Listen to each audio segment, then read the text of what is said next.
Ya, nah itu saya jawab dulu. Saya pastikan itu bukan produknya saya. Dan hari ini saya membuat LP di Polda Jawa Timur karena telah memasukkan produk saya. Dan saya ada videonya juga hari ini kami menggerebek tempat itu. Dan saya juga punya bukti dari beberapa tahun yang lalu saya sudah menarikin semua produk-produk seperti itu. Dan kalian bisa cari di semua reseller saya dan di online shop tidak ada jual etiket biru itu.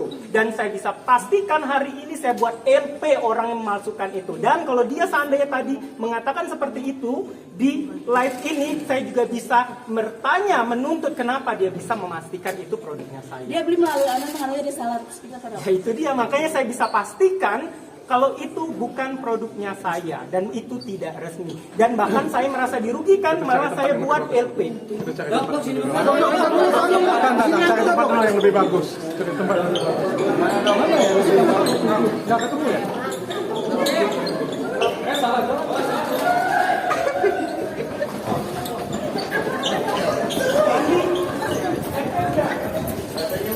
Udah, kajian proses.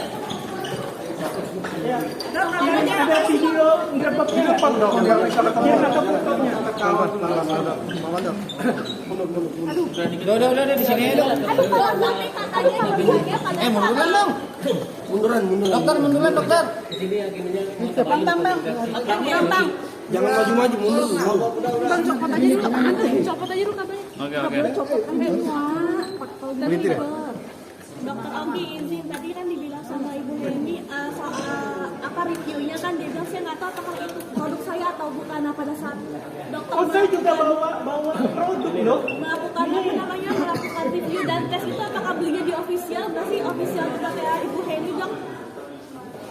Itu biarlah nanti pihak berwajib kalau Boleh agak geser ke tengah sedikit? ini saya ada juga di produk listriknya brandnya AS Punya dia. diduga punya beliau. Official Official atau reseller? Dok, Di reseller resmi ya. Resellernya resmi ya dok? Iya dong. Tapi ini kan saya bilang saya bertanya ya di sini ya, saya bertanya ya. Ini kalian lihat unboxing dari awal ya. Iya. Unboxing dari awal. Facial wash berbepom, serum berbepom, krim malam polosan. Tidak ada saya manipulasi, kalian lihat saya unboxing di depan kalian polosan. Saya bertanya ya, saya tidak menjudge ya di sini saya bertanya. Oke, saya bertanya. Brand satu lagi.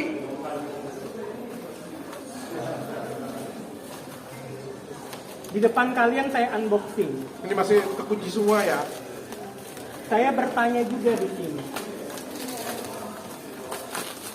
Oke, jelasin tuh. Ini juga sama nih. Ini juga sama. Bertanya ya, Ini bertanya cuma ini. nanya nih. Ini juga aku sudah pernah buka nih. Ini sudah Bepom. Nih. Kalian lihat sendiri ya. Ini unboxing di tempat kalian. Ibunya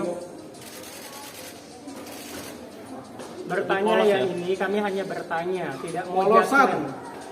Polosan.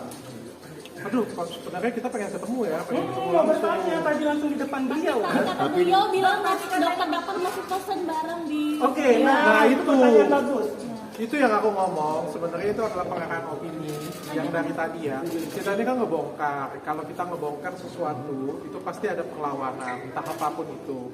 Yang satu, merusak kredibilitas kita berdua, supaya bisa jualan. Yang kedua, pasti berusaha memecah belah kita berdua. Supaya apa? Karena kalau sendiri-sendiri akan lebih mudah Dia dihancurkan. mau mengadu domba kami berdua. Memberikan, kayak kasih tahu bahwa saya Dokter Oki ngorder, aku ngorder, kayak gitu. Punya itu menandakan dia punya kredibilitas, kayak gitu ya. Secara pabrik dia memang punya izin, dia boleh produksi dan aku juga sebenarnya memang aku produksi di sana. Ya dulu beberapa tahun yang lalu karena salah satu sahabatan saya juga produksi di situ, aku juga produksi di sana. Karena pabrikku juga waktu itu belum ada dan kita punya keterbatasan untuk produksi. Ya, aku tahu bahwa ada beberapa pabrik itu jualan etiket biru abal-abal dan sebenarnya bukan cuma dia, ada banyak pabrik. Bukan cuma dia, salah satunya adalah dia sebenarnya. Tapi aku ada produksi di tempat dia itu produksinya BPOM dan sudah aman, sudah kita masukin ke lab semuanya sama-sama. Dan kemarin pada waktu Dr. Oki sudah mengadu, ya aku terkejut dong. Bahwa, wah ternyata lebih besar daripada itu, lebih serem daripada itu. Ya kan produkku sudah terlanjur diproduksi di sana ya. Dan nggak bisa itu kita langsung switch itu dalam waktu 2 hari, 3 hari nggak bisa. Switch produk itu di pabrik itu butuh waktu 6 bulan. Yang permintaan konsumen selalu meningkat. Dan permintaan konsumen selalu ada. Jadi itu dibawa seolah-olah pabriknya kredibel. Seolah-olah kayak kita itu apa ya ngomongnya masih Yang menurun kredibilitas. iya, nah itu yang aku sayangkan ya. Jadi kalian yang kita permasalahkan juga kan yang bawa jualan etiket biru ke reseller itu yang kita permasalahkan sebenarnya. Oke, saya tambahin kalau untuk versi saya, kalau kalian menonton podcast di awal itu, saya sudah mengatakan saya terjebak dengan kerjasama. Ingat, di situ saya terjebak di kerjasama itu, sehingga saya mau tidak mau membuat produk yang khusus di reseller saya di pabrikan dia. Terjebak kerjasama. Maka dari itu saya membuat brand satu lagi namanya Skinmology. Untuk saya jual di konsumen bisa keluar dari pabrik dia karena brand baru. Sedangkan brand saya yang sebelumnya yang Bening Indonesia khusus di reseller terjebak kerjasama dengan dia. Karena ada perjanjian kerjasama. Benar. Dan karena saya tahu waktu itu saya dimanipulatif, diduga oleh beliau ini untuk membuat etiket biru yang dijual di reseller dengan iming-iming aman, yang katanya bisa aman konsultasi online, apalagi waktu itu masih zaman COVID kayak gitu. Terus karena saya tahu ini tidak boleh, BPOM mengatakan tidak boleh, tidak bisa konsultasi online, maka dari itu saya memang saya tidak mau bekerja sama lagi. Makanya khusus krim malamnya di Bening Indonesia saya buat dari pabrikan lain. Tapi facial wash, toner sama krim siangnya mau tidak mau karena sudah saya bilang saya terjebak kerjasama itu. Tapi saya sudah alihkan ke Skinmology seperti itu. Jadi inilah digiring-giring opini publik. Kalau kalian udah pinter lah sekarang ya, netizen udah lebih pinter, wartawan pun juga Kalian lebih pinter. harus lebih pintar. Ini adalah modus bagaimana cara menjatuhkan kredibilitas kami berdua. Supaya apa? Supaya bisa berjualan lagi. Jangan kemakan yang seperti ini punya. Aku minta tolong banget. Karena tujuannya adalah menjatuhkan kredibilitasku. Lalu menjatuhkan kredibilitas Dr. Oki juga. Berusaha memecah belah kami berdua. Tapi saya salut sih sama wartawan dari pertanyaan-pertanyaan kritis semua. Berarti kalian udah pinter semua dan ngikutin semua perjalanan cerita ini, sehingga kalau seandainya ada manipulasi itu kalian udah tahu. Aduh. Dan pelaksana mengatakan bahwa dokter masih memiliki utang 22 M dan kita Dan ini diduga ya, mengirimkan diduga banyak banget buzzer sekarang. Ya kan kalian tahu sendiri ya, kemarin juga aku sedikit ada permasalahan di media sosial ya. Dia dengan nimbrung, mengirim buzzer, membuat berita hoax ya. Ini memanfaatkan keadaan supaya bisa menjatuhkan orang dan juga pecah belah kami. Nah ini bahaya sebenarnya sih. Tujuannya supaya bisa balik lagi, supaya bisa operasional lagi. Kalau tentang hutang, seperti sudah dijelasin ya, di YouTube juga sudah dijelaskan bahwa kalau tentang hutang itu masalah dianya memesan sebanyak-banyaknya produknya saya tanpa konfirmasi dari saya. Harusnya saya tidak mau bayar, tapi itu yang saya bilang di YouTube, saya dikatain Dr. Oki punya hutang untuk jatuhin karakter saya. Akhirnya ya udah saya bayar aja hutang saya per Maret 2024 sudah lunas. Apa lo? Udah lunas, kenapa? Dan kalau seandainya kemarin saya punya hutang dan itu masalah hukum bagi dia, laporin aja perdata kali. Malu aja sama rumah saya di Bundaran Pondok Indah kalau seandainya punya hutang seperti itu aja.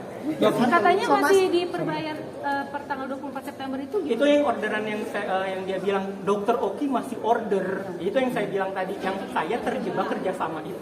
Dok, disomasi gimana dok? Nah, biasa sih, namanya kita memperjuangkan sesuatu ya, pasti ada resikonya. Benar. Karena kemarin juga aku anggap semuanya itu ini adalah bagian dari semua resiko ngebuka ini semua. Benar. Selagi kami membawa ini semuanya untuk membela kebenaran atas nama masyarakat Indonesia, even pun nanti disalahkan, saya bangga disalahkan dengan memperjuangkan masyarakat Indonesia. Dok, berarti kan pada saat Ibu Reni bilang ini belinya benar nggak sih di reseller biasanya atau enggak gitu pada saat dokter beli produknya Ibu Reni? Ya tinggal kita jawab, kalau seandainya dia laporkan, tinggal kita jawab ke penyidik dong. Sesimpel itu. Tapi pada saat dokter beli itu memang di reseller resmi atau gimana? Saya kalau seandainya bisa seberani ini, berarti saya sudah seyakin ini. Itu saja. Berarti yang 22M itu dokter dijebak itu ya? Apa? Yang, Apa? yang selalu utang 22M itu? Dia mengorderkan barang-barang saya seenak perutnya. Ya, sesimpel ini aja, kalau punya hutang kenapa nggak laporin saya kalau nggak bayar hutang? Nggak tahu tadi dia bilang berapa itu, dan juga sudah selesai ya. Jangan nanti narasinya Dokter Oki belum bayar hutang, sudah selesai Maret 2024. Oh, kalau kalian nonton aja YouTube-nya. Tabayun nggak ada sama Nah kita mau tabayun Tadi tadi. mau tabayun kan mau datang, kok nggak dibolehin? Tadi seakan-akan iya mau ini kami datang kok nggak dibolehin. artinya mempertanyakan tabayun itu gitu. Nah itu dia, maksudnya kan kok beda di mulut sama beda sama apa yang terjadi. Terakhir komunikasi baik dengan Ibu Uli kapan dok? Terakhir bulan Juni kalau nggak salah ya, saya mau nanya-nanya tentang produk kayak gitu. Walaupun pada saat itu diduga beliau jelek-jelekin nama saya. Saya orangnya, kalian lihat deh track record saya itu tidak suka huru hara, tidak suka nyenggol-nyenggol orang. Kalau saya sampai di titik sekarang seperti ini, kalian bisa menjawabnya kenapa. Dibilang katanya dokter sakit hati dokter, sakit hati Karena kerjasama sama bisnis. Kerjasamanya diberhentikan sama Bu Eni. dari situ mulai menyerang. Yang harusnya ditanyakan kerjasama diberhentikan, saya yang tidak mau lagi kerjasama karena dipaksain, diduganya dia memaksa saya untuk menjual etiket biru. Itu ada buktinya, tanya ke Bepom aja ya, tanya ke Bepom ya soal itu ya. Seharusnya saya yang bilang seperti itu. Kalian kalau mau orang yang netral tanyanya ke Bepom. Terakhir mungkin untuk masyarakat luas semuanya.